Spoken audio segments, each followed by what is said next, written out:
So the National House of Chiefs has urged the electorate to vote no in the December 17 referendum seeking to allow the participation of political parties in local level elections. The chiefs, in a statement signed by the President of the House, the Agbogbomefia of the Asogli states, Togbe Apede the 14th, maintained allowing political parties to participate in the local polls will further promote exclusiveness associated with political parties in the country. Meanwhile, the Omanhene of Seshi Ariaso and member of the House of Chiefs, Yao JB II, has insisted the decision that informed the statement from the House of Chiefs was unilaterally taken by the President and the Vice of the House. Two new senior high schools and the University of Ghana have recorded cases of H3N2. According to the Director of Public Health at the Ghana Health Service, Dr. Edu Sarkodie, about 150 cases were reported on the university campus in a period of 1 week.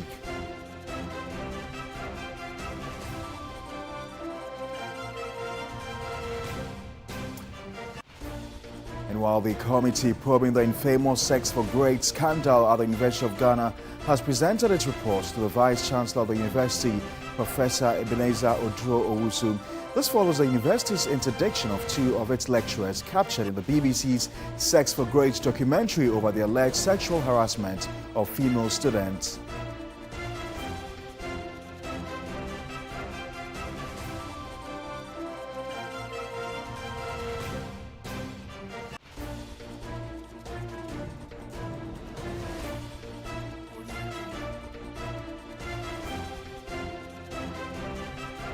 All right, so that's all for our local news highlights. Let's find out what's been happening on the international front today. And U.S. President Donald Trump has attacked the former U.S. ambassador to Ukraine, Marie Yovanovitch, on Twitter in the middle of her testimony to the impeachment inquiry. Mr. Trump tweeted, "Everywhere Marie went turned bad. She started off in Somalia. How did that go?" He said it was a U.S. president's absolute right to appoint ambassadors. Replying in real time, Ms. Yovanovitch called it very intimidating. Elsewhere, opposition groups say 3 people have died in Guinea during protests against President Alpha Conde's attempt to change the constitution. Demonstrators are concerned Conde wants to seek a third term. At least 14 people have been killed since the protest erupted last month.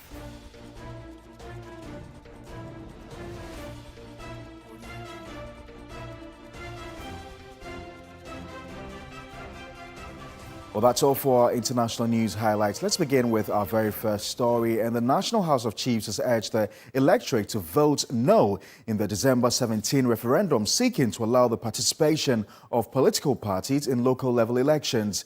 According to the Chiefs, allowing political parties to participate in the local polls will further promote exclusiveness associated with political power in the country.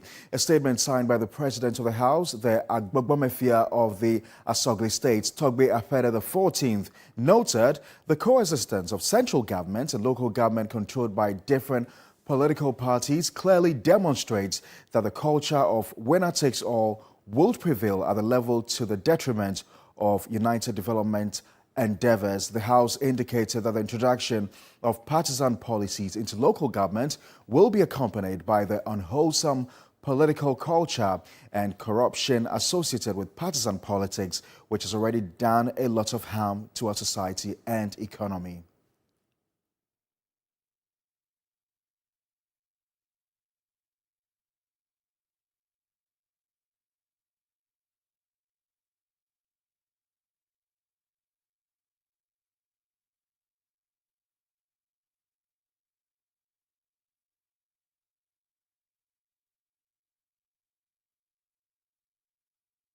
To give you a sense of what the National House of Chiefs have been saying today in the statement released earlier today, essentially they're talking about the culture of the winner takes all, which they say will prevail at the local level to the detriment of our united development endeavors if indeed the the referendum goes ahead with a yes vote. It also suggests that the introduction of partisan politics into local government will be accompanied by the unwholesome political culture and the corruption that's often associated with partisan politics. One other point they make, for instance, is that by every democratic principle, traditional authorities and other non-political groups must have a legitimate say in the use of resources and the selection as well as the location of development projects.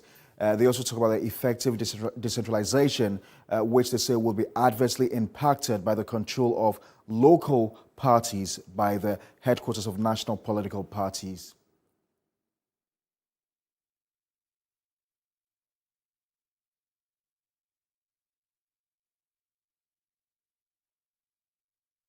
All right, so this was just to give you a sense of exactly what was contained in that statement released a while ago by the National House of Chiefs. Meanwhile, there's been responses to this statement. A local governance analyst and technical advisor to the local government and rural development minister, Dr. Eric Oduro-Osai, has strongly reiterated the need to vote yes during the upcoming referendum. Now, speaking on News 360, he maintained political party involvement and governance at the local level will serve as quality assurance for Ghana's democracy. Article 276 of the Constitution prevents chiefs from engaging in active partisan politics. So any attempt to introduce multi-party system into any of the levels of government, naturally you would expect this reaction from the National House of Chiefs. But with the feedback that is coming from other members of the House of Chiefs, to the extent that the press release may not have received the support of the majority of the House, is something that is of concern to us. That's notwithstanding, all the issues raised have been addressed in the national roadmap leading to the election of MMDCV.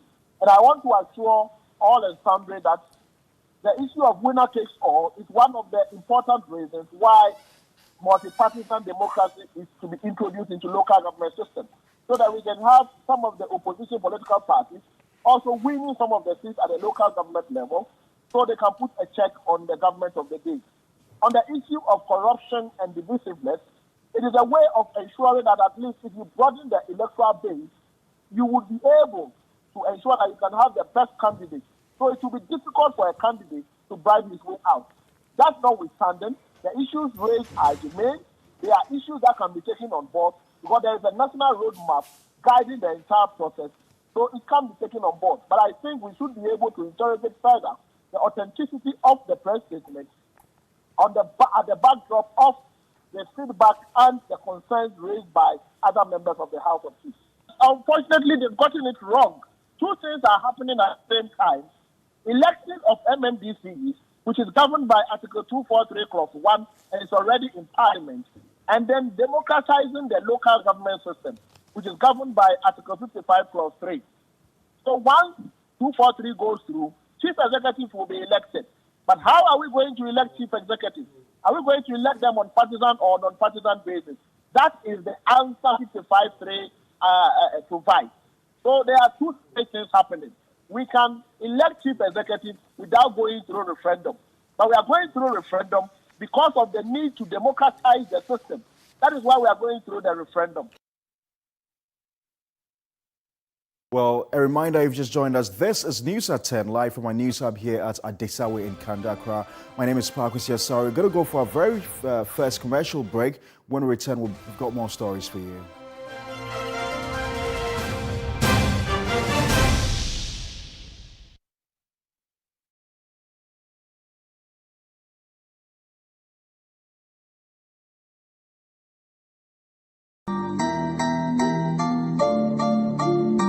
Bro, I will always take you serious. Then I'm more trust me, sir. Malaria draw Lumitrust no. And nam a year Juman Kasa. Enti sa Lumitrust wo hwa etumi malaria say. Me ka kire mu say Lumitrust Forte and Lumitrust DS. Yeah, yam penfo de. And Lumitrust suspension. Yeah, yam ofra de wo hoi. Se mo kwere test na malaria wo mu a. Mo hu. Enu an sa mo kopa bi ato. After 3 days no a won fa nwie no. Na ho ato. Lumitrust Forte and mo ofra de Lumitrust suspension. We can trust it. Lumitrust. ewo pharmacies ne licensed chemical shops. Mopa dodo a monfrɛ Pharma Trust Limited. Ana monfrɛ 0561 088 666. Ana 0561 088 663. Lumi Trust. An effective anti-malaria you can trust. FDA ahwehwɛ saa ejedi nkrato yi mu agyatum sɛ ɛyɛ. TV etikusi. Brand TV. Ubenya TV papa. We also go Franco Trade Enterprise. And I'm chow near fast. Na me ko Franco ngo to be breast see. En how no kra emfaka. Ubatu was. Na wo ko Google. No download Franco app. O download dia. TVs na why, laptops na why, phones na why.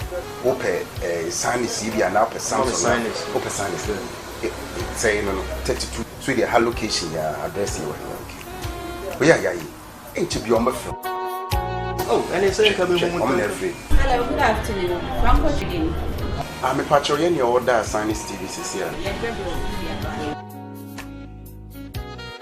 So, whoop a phone, papa, TV, papa, and a laptop, papa. And Franco Trade Enterprise. Eji, me kwachi dompe no, emu tutu me papa. He, eba saa besi mechi. Afei me meti dompe no so, emu jimsi ya wim. Oh, any abeda hoi. Na me fa Polar Ice Gel antwetwon ema unompe mo nyo from Polar Ice Gel.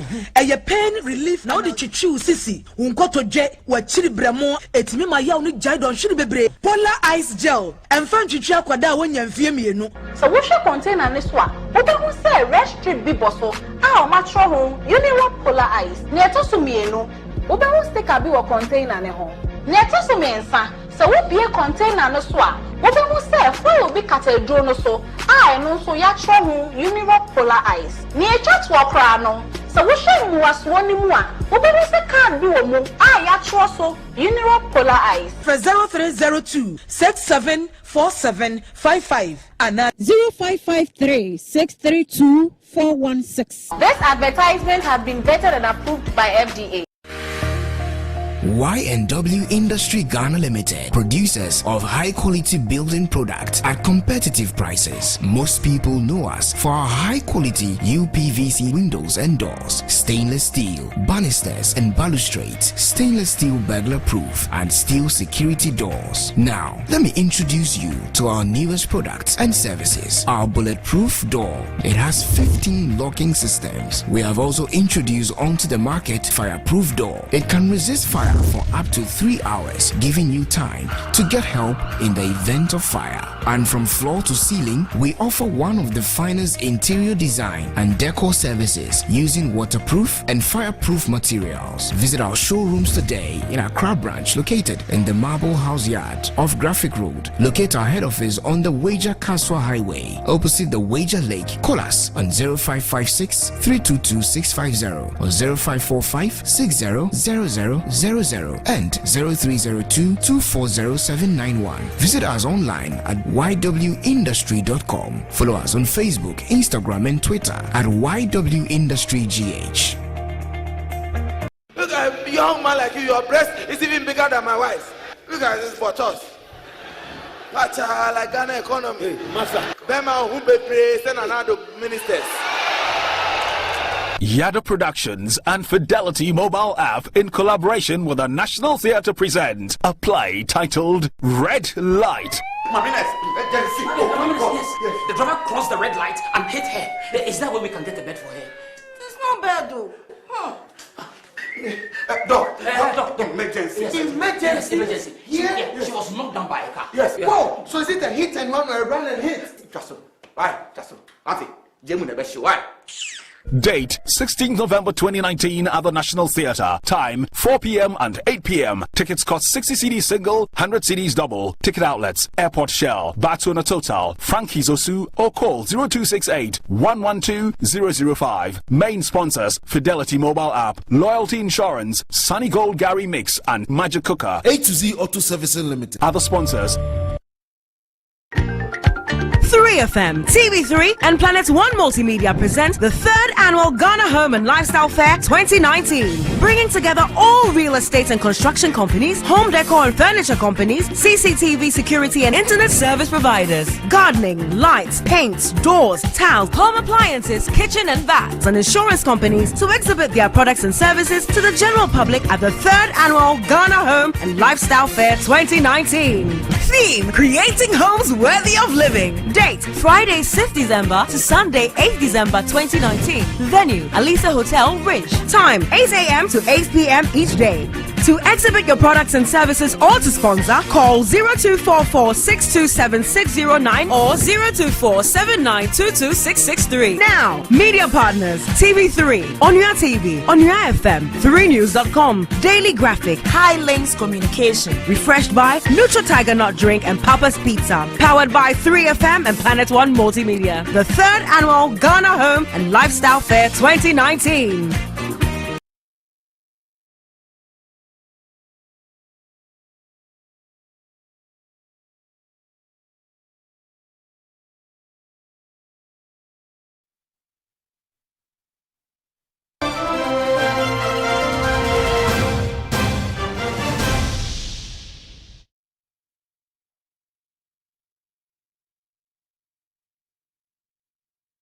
Right, you're welcome back to News at 10, our last news bulletin for the day. Now, a ferry carrying 3 cargo trucks full of yam has sunk in the Makango River, located in the East Gonja district of Savannah region. Strenuous efforts by personnel from the Salaga Fire Service to rescue the sinking ferry failed. The ferry had been sinking slowly for over an hour before the failed rescue effort started. It is still unclear what caused the ferry to sink. Let's speak with our Northeast regional correspondent, Christopher Mwaku, who joins me live on the phone.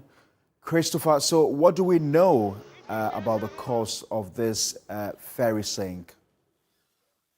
Yes, as we speak now, the cause of the sinking has not been established yet, but what we do know is that the ferry had come from Yeji to Makango to load and return to Yeji, but when it started loading, the first trucks that entered the ferry, water started coming into the ferry and the ferry started going down. So as we speak, the first tranche of trucks that had entered the ferry are currently stuck in water. Do we know if there have been any casualties? Yes, there hasn't been any casualties because people hadn't entered the ferry yet. It was only the trucks that were entering before people would then enter, but people hadn't entered yet. All right, thank you very much, Christopher, our correspondent, bringing us live updates of that developing story. In other news, 2 new senior high schools and the University of Ghana have recorded cases of H3N2. According to the Director of Public Health at the Ghana Health Service, Dr. Edu Sarkodie, about 150 cases were reported on the university campus in a period of 1 week. This brings to about half a dozen academic institutions who have been hit by the flu and growing concerns it might spread further. On November 8, 2019, students of the Presbyterian Boys Senior High School in Accra had been sent on a midterm break after the outbreak of H3N2 flu in the school. This was after 3 schools in the eastern region recorded cases of the flu. 2 more schools, St. Mary's Girls Senior High School and Tema Secondary School, have reported cases of the influenza on their campuses. The University of Ghana is the first tertiary institution to be cited for the case, with about 150 cases reported. University of Ghana Hospital has been reporting cases, and the caseload keep increasing for some period. So quickly, he sent team to assess, and indeed the district had been managing the situation, but they thought it was mild, so they didn't bring it out to the region and to us. So when we went there, there were quite a number of cases. This one up to about 150 for a period of 1 week. This brings up the growing concern of the increasing number of cases in the 2 regions of Greater Accra and the Eastern region. Dr. Edu Sarkodie, however, says the number cannot be quantified, yet maintaining the situation is being managed. The caseload kept increasing at the initial initial period. As the case incidents, the cases per day kept reducing and reducing to 0. we can say it's close to being contained. Those from the eastern region, I think 3 or 4 of them, the situation, I will say, has come to normalcy. While stating measures the Ghana Health Service has put in place to ensure that the outbreak is outrightly eradicated, Dr. Sarkodie disclosed that vaccines are available but have a short protection period. Ghana has not decided to use vaccine for influenza at this time because, one, we've been fortunate, the case load is low. We have the burden. For now, we are using about 13 vaccines. We know that there are effective vaccine for it, and then the cases periodic we have it, but considering the cost benefit analysis, we think that it's not the time for us as a country to go for it now. In order to indicate that the outbreak of the H3N2 influenza has been completely eradicated, a 21-day period is required after the last reported case.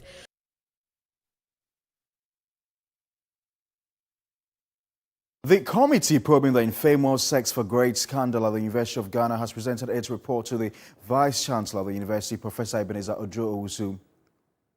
As you may well know, the university interdicted 2 of its lecturers captured in the BBC Sex for Grades documentary over the alleged sexual harassment of female students. The 2, Professor Ransford Jampo and Dr. Paul Kwame Butako, were later hauled before the university's Anti-Sexual Harassment Committee to assist with internal investigations. The university, among other things, set up a 5-member fact-finding committee to look into the matter and to offer its recommendations. Well, in a speech delivered on his behalf by the Pro-Vice-Chancellor in charge of Academic and Student Affairs, Professor Nanaba Apia Amfo, the Vice-Chancellor, Professor Ebenezer Odro, said management will study the report and ensure implementation of the recommendations. Following the recent media reports of alleged sexual harassment cases involving some faculty of the university, management has taken steps to enforce its anti-sexual harassment regulation. Following the broadcast, management set up a 5-member fact-finding committee chaired by Her Ladyship Justice Retired Vida Akoto Ampo to conduct an inquiry into the matter. I'm happy to inform you that the committee submitted its report to me on Tuesday, the 12th of November 2019. Management will therefore study the report and ensure implementation of the recommendation using the appropriate adjudicatory processes stipulated under the basic law and policies of the university. Meanwhile, the university has created an email address and a dedicated phone number to facilitate and create easy avenues through which all such sexual harassment cases may be reported. We particularly encourage people who may have fallen victim to such unfortunate incidents to take advantage to report them. Some junior judicial service staff say they are not satisfied with the outcome of their short-lived strike action. The strike action was called off yesterday by President of the Judicial Service Staff Association, Alex Nate, who maintains the association has triggered the legal process for negotiations of staff entitlement. The Judicial Staff Association of Ghana, JUSAG, has directed its members to return to work after a foiled strike action which lasted just 2 days. A statement released by the president of the association, Alex Nate, explained JUSAG had met with the management of the Judicial Service and reached an agreement. Some members of the association are, however, disappointed by the decision taken by management. For me, I am not satisfied, unless otherwise I hear something from the top. We are here because the management of JUSAG called us to come back to office. After 2017, we have never taken any rent allowances. I can't tell you how difficulties we are passing through. And you know, here is a risky place. In actual fact, we cannot disobey them. It is not only money that protects human being anyway, but at least it is a factor. It cushions you to give off your best. So I would say, well, I am not that happy, but once leadership said they would, we would trust them for their worst and hope that the best comes out of it.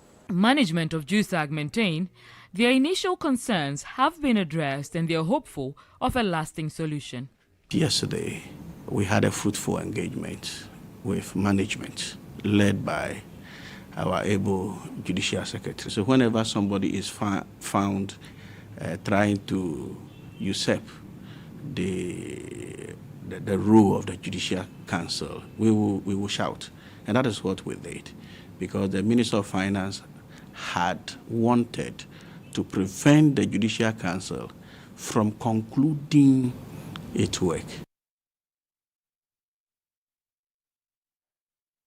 Ghana and Barbados have signed 2 agreements on nurses recruitment and cooperation between the ports of Bridgetown and Tema. The Prime Minister of Barbados, Mia Mottley, who is on a 3-day visit to the country, pledged to strengthen relations. The 2 leaders held bilateral discussions on strengthening cooperation on renewable energy, technology and investment. President Kufuor was in Barbados in June this year, where Ghana agreed to offer 375 nurses to the Caribbean nation, which is said to be in shortage of skilled caregivers.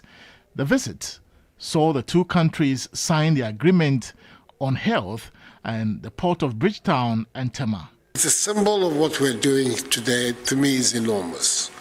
That the Caribbean and West Africa, CARICOM, ECOWAS, the African Union, Caribbean, the Americas, how we can forge this strong relationship for the 21st century. The black peoples of the world, we cannot depend on anybody but ourselves in order to find our proper place in the world. And therefore the linkages between us take on a special dimension this century and for the work that has to be